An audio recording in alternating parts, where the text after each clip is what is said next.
સમાચારમાં આગળ વાત કરીશું છોટાઉદેપુરથી। છોટાઉદેપુરમાં બ્રહ્મકુમારી સંસ્થાના ગુજરાત ઈશ્વરીય સેવાના 60 વર્ષ પૂર્ણ થતા હીરક જયંતિ મહોત્સવ અંતર્ગત બોડેલી ખાતે વિશાળ શાંતિ યાત્રાનું આયોજન કરવામાં આવ્યું હતું। શ્વેત વસ્ત્રધારી રાજયોગી ભાઈ બહેનો અને મૌન ધારણ કરીને શાંતિનો સંદેશ આપતા શહેરના મુખ્ય માર્ગો પરથી પસાર થઈ હતી। શાંતિ આત્માનો સ્વમ ધર્મ છે એવા સંદેશ સાથે નીકળેલી આ યાત્રા દરમિયાન અલીપુરા રામચોક ખાતે 5 મિનિટ મેડિટેશન પણ કરવામાં આવ્યું હતું। વિશ્વમાં શાંતિના તરંગો ફેલાવવાનો મુખ્ય ઉદ્દેશ સાથે આ યાત્રાએ લોકચેતનામાં સકારાત્મક સંદેશ ફેલાવ્યો હતો।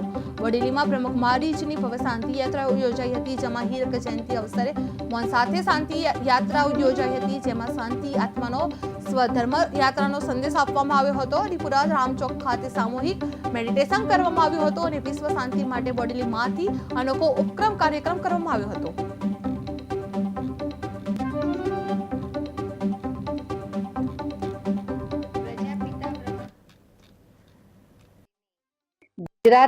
ગુજરાતની અંદર લગભગ 500 શાખાઓમાં ગુજરાતની સેવાઓનો ડાયમંડ જુબલી મહોત્સવ જાન્યુઆરી મહિના 2025 થી વિશેષ ચાલી રહ્યો છે।